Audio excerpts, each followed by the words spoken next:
આજે આપણે એક સુંદર મજાની વાર્તા હું તમારી સમક્ષ પપ્પા 100 દ્વારા અમારું આખું ગ્રુપ અહીં રજૂ કરશે। એક મોટું જંગલ હતું, તો એ જંગલમાં ઘણા બધા પ્રાણીઓ રહેતા હતા। તો એ જંગલમાં એમાં કાચબો અને એક સસલો પણ રહેતા હતા। તો એ બંને રોજ હળી મળીને વાતો કરતા, ખાતા પીતા મજા કરતા હતા। એમ કરતા કરતા બંને તો ગાઢ મિત્ર બની ગયા। હવે એક દિવસે સસલાબાઈને થયું કે આ કાચબાને કંઈક મારી યુક્તિથી થોડોક નીચો પાડવાનો પ્રયત્ન કરું। તો એણે એ બંને જ્યારે બીજા દિવસે ભેગા થાય છે ત્યારે સસલાબાઈ કહે છે કે આપણે રોજ બધું રમત તો રમીએ છીએ, પણ ચાલ આજે આપણે એક રેસ લગાડીએ અને આ રેસ છે દોડની। એટલે કાચબો તો ગભરાઈ ગયો કે સસલાબાઈ તમે તો ફાસ્ટ દોડી શકશો અને હું તો કંઈ એટલું ફાસ્ટ દોડી શકીશ નહીં। તે છતાં પણ સસલો ખૂબ જીદ કરે છે। તો કાચબાબાઈ કહે છે ઓકે, મને કંઈ વાંધો નથી।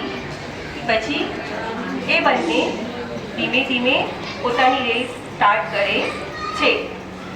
તો સસલાબાઈ તો ફાસ્ટ દોડીને ખૂબ આગળ જતા રહે છે। જંગલના બધા જ પ્રાણીઓ આ રેસ જોતા હોય છે।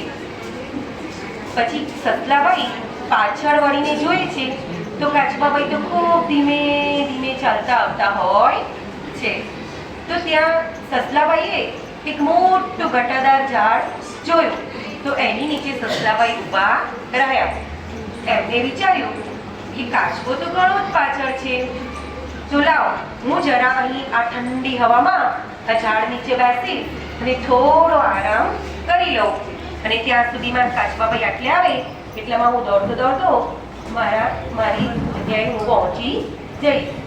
પણ કાચબાબાઈ સસલાબાઈ તો ઠંડી હવામાં ખૂબ મસ્ત રીતે સૂઈ ગયા અને કાચબાબાઈ તો ધીમે ધીમે કરતા આગળ વધ્યા અને તે પોતાનું જ્યાં પોતાનો સ્ટેન્ડ હતું, મતલબ ફિનિશ એન્ડ પોઈન્ટ હતો, ત્યાં તે પહોંચી ગયા અને જોયું તો સસલાબાઈ તો ઝાડ નીચે સૂતા હતા। પછી કાચબાબાઈએ બૂમ પાડી કે ઓ સસલાબાઈ દેખો હું તો પહોંચી ગયો છું।